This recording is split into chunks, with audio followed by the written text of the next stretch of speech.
Alright, cool. What's up, everybody? I'm here with Chris Roy, Senior Digital Producer for Revolt TV out here in Los Angeles.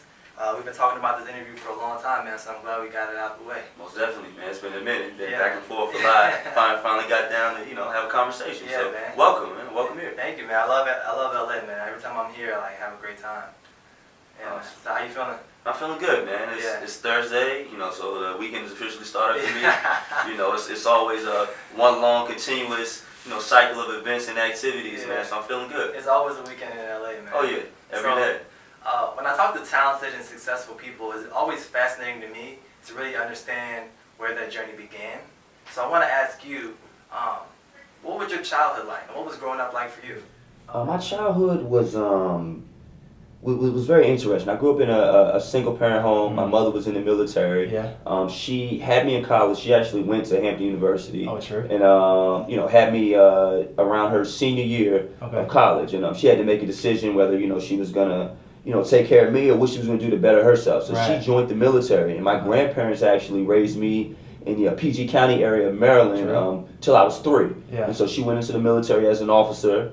Came out and pretty much I started my childhood living with my grandparents, and then we moved to Portsmouth in Virginia on a Navy base, and pretty much I just had that structure of just being a military kid, going to living on base housing, going to school there, and kind of that whole process. Yeah. So who did you look up to as a kid? My mom, my grandparents were very influential in my life. My grandfather put my mother and her sisters, through college on a 6th grade education. Wow. So he came out of school, had to work construction. Then I went to the army, was in the Korean War. Yeah. Met my grandmother, and they started a family. So just his work ethic and just always being a staple for the family, motivated me to want to do more. So I said, if he can do it, on a 6th grade education, with the resources that I have, I can do it as well. Absolutely. You know what I mean? And kind of push the family name even further. So. Absolutely. Tell me a little bit more about what you do here at Revolt TV. Okay, I'm here at Revolt. I'm the senior digital producer. So you may say to yourself, what does that mean? I produce a lot of content that takes place on our digital properties, as well as manage the flow of our social media channels and our online network. So Revolt.tv, our YouTube channel, our Instagram, our Facebook, our Twitter. Nice. So the general conversation, any chatter that you see that is related to Revolt online, I'm responsible for that. And so a lot of people think, Revolt, is it a TV network? Is it a blog? Is it online? It's all of those things, encompassed into one. We're a global brand that represents the youth and represents your voice. Right. You know what I mean? And so whether you're watching TV or whether you have your cell phone or whether you're connecting to us online, it's that seamless experience throughout. I see. So is Revolt TV really focused on the millennials, or is it a broader demographic that you guys are looking for? We're very focused on the millennials. We're focused on the millennial voice. Artistic, movements coming out of that, and music being the center of all of this. So if you would consider us to be anything, we'd be the ESPN of music.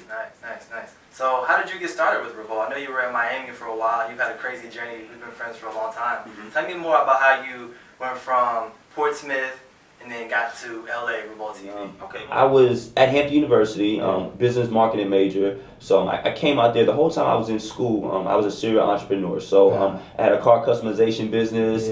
Also had an entertainment company where we did a lot of special events on campus. A shout out to Yancey, who kind of showed me the nightlife and entertainment game. One of those New Face alumni kids. Shout out to that. And we used to throw parties on campus. We started out throwing house parties in Lakeshore, to pay our rent. Lakeshore.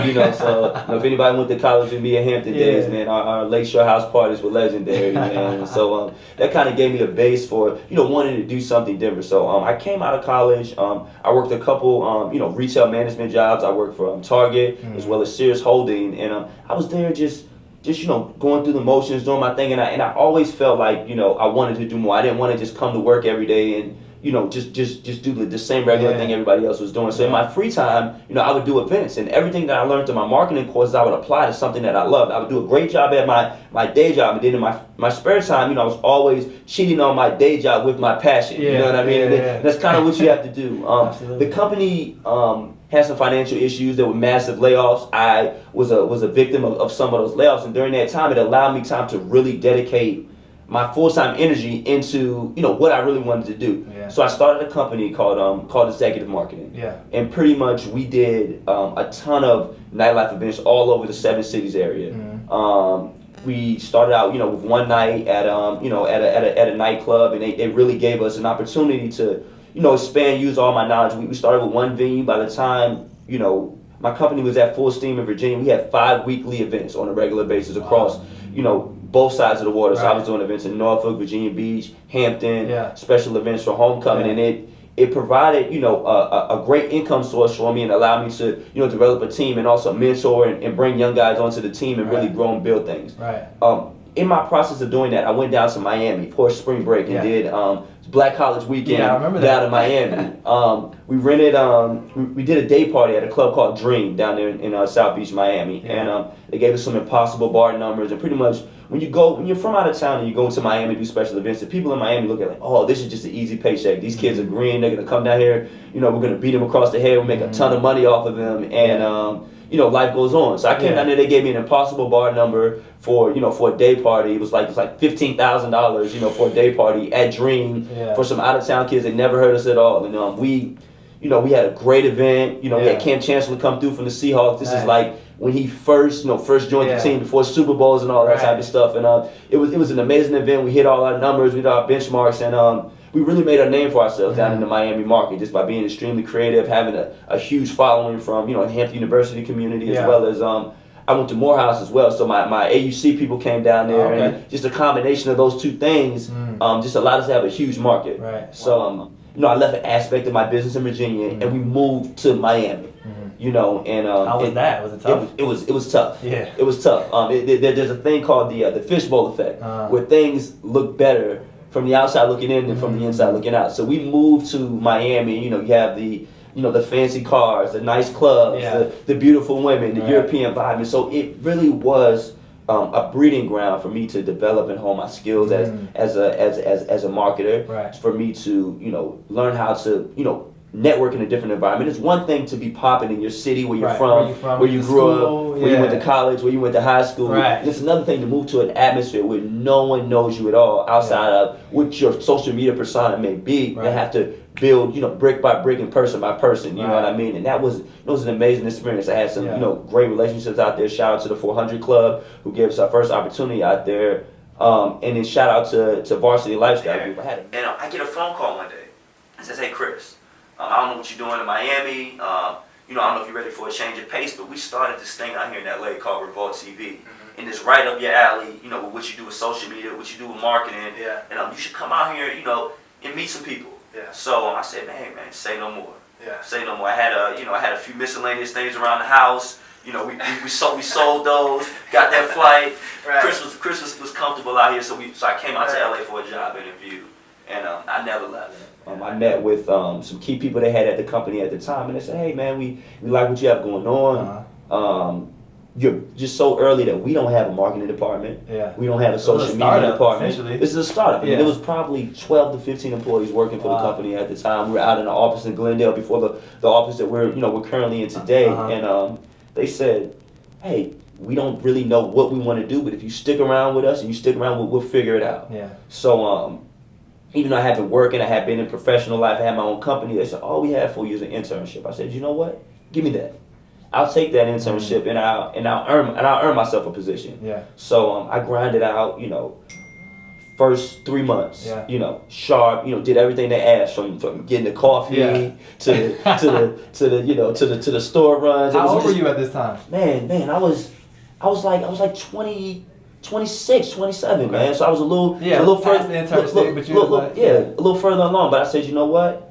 Sometimes you gotta take a step back to move forward. You know what I mean? So I did that. And my humility and the fact that I look 21 probably for the past You still look 21. I still look 21. It's like, you know what? I'm just gonna soak up the game. I'm not gonna fight it. And so it allowed people to really teach me a lot of things, and I just absorbed everything like a sponge. They did some staff changes. I'm literally here. I'm working as an intern. I get a phone call. It's like, okay, so there's a car downstairs. You're gonna get in the car, and you're gonna go to New York and meet with Mr. Combs. And I'm like, what do you mean? And they're like, well, we're getting ready to kick the social media thing off. We're getting ready to go a new direction with it. We love your energy. You know, we're about to give you an opportunity. You're going to New York. So I'm like, this is crazy. This is crazy. Yeah. You know what I mean? I've been in LA for a while. I've been working, and now finally somebody was paying attention to, you know, what I had to do. So it was a matter of just being prepared, and so that when an opportunity came, you could walk through that door. Absolutely. So they flew us to New York, and we went to, you know, the historic, you know, Bad Boy offices. This is my first time, you know, going, you know, in New York at the Bad Boy offices. All the things you see on TV. Did he make you walk to Brooklyn though? Nah, he didn't send us to Juniors. He did not send us to Juniors. So we go in, you know, you see all the pictures, you know, all the stuff you've seen on the TV. They put us in the boardroom, and the crazy thing is they set us in the boardroom, and Mr. C is on one end of the boardroom, and randomly out of all the places I could say, like I'm sitting at the opposite end of the table. You know, we're going through with, you know, with the Blue Flame guys. You know, no shout out to Aubrey Flynn. We're just running through like Ciroc strategies, different things. He's just picking our brains just to see, you know, how sharp we are. It's myself, it's Bessie Dunn, who's here. And my brother Julian, who used to work with us at the time, and we're all in there just running through things, trying to figure out how we're going to launch social media, how we're going to launch Revolt, and that was the start to, you know, my career here, where I am today, man. So I believe God has a purpose for every individual. Most definitely. And I think that purpose is found within our passion. So when you look at what you do now, it seems like you're getting close to your passion or your purpose, or maybe you know your purpose. Right. What would you say is your passion, and when did you know? My passion is ideas, and it's bringing ideas to life. You know what I mean? So it's taking something from that piece of paper to that concept, to that storyboard, to that commercial.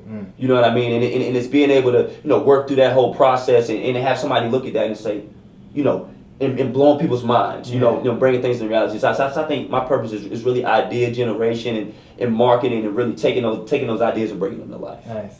So what inspires you to succeed? What inspires me to succeed is everyone that does not get to see what I see. Everyone that some people that have not made it out of Virginia, that see the same thing every day. You know, for that kid that didn't have a father, that grew up in a single parent home, that didn't have somebody telling them they could do it. That's what inspires me. And also what inspires me is my family legacy and our struggles. I look at the things that I didn't have growing up, and what inspires me is for my kids not to want for the things that I wanted for, and always to push my name forward. Absolutely. You know what I mean? So who are you hanging out with in LA? Who are your guys? Man, in LA, you know, I have a really good group of, you know, close personal friends. Jay Murphy's one of my best friends out here. You know, part of the ShineHard family. So me and him are like yin yang when he's in town. You know, and him, a brother named Nick Noble, who's another, you know, Hampton University graduate as well. Yeah. Oh, nice. Yeah, y'all knew him as Jovan, DJ Massive at the time, you know, on campus. So him, Tay James is out here, another really good brother that I build with a lot. You know, also from the Hampton University community. Hollywood Lou, you know, great guy. Joe Stunner, another great guy. So these are good people that I keep in my circle, man.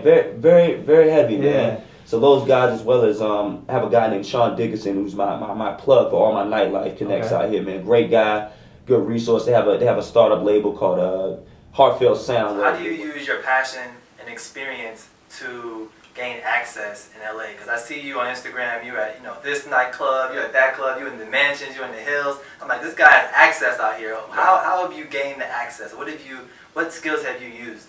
I think that the main skill I've used is just the interaction that we're having right here. At the end of the day, people are people. There's always a way that you can find to connect with someone on a certain level. And so it's a matter of leaving yourself open and finding different ways to connect with people. Once we have a genuine connection, you know, we can go anywhere from, you know, we can go from the trap to the White House and vice versa. You know what I mean? It's us having a comfortable relationship with each other that allows us to move seamlessly through all of this. And so I found that, you know, the way I relate to people and you know, following up with people and just having a genuine rapport, and to the point where when somebody meets me, they can say I have a genuine connection with this person. It's not something on a surface level, but it's genuine. It's allowed me to move specifically and also be strategic about, you know, how you move. At the end of the day, you only have one opportunity to make a first impression. And so I always take advantage of that and make sure that I put my best foot forward. If I'm stepping into a nightclub establishment, anytime you see me, you're going to see me with some of the best looking people in Los Angeles. Anytime I step into an establishment, so that I'm always going to be welcome. You know what I mean? Anybody that's coming to you and bringing what you want to your house. You know what I mean? I'll come to your house with your favorite dish. You're like, oh man, you're welcome anytime. When you coming back. You know what I'm saying? So it's a situation. I'm always bringing something with me when I come wherever it is. Let everybody know where they can find you. Okay. You can find me on Instagram and Twitter, really all my social media at Chris_Roy. Okay. And so that's where you can find me at. Or anytime you're in LA, you want to come to Revolt TV, come check out Revolt Live.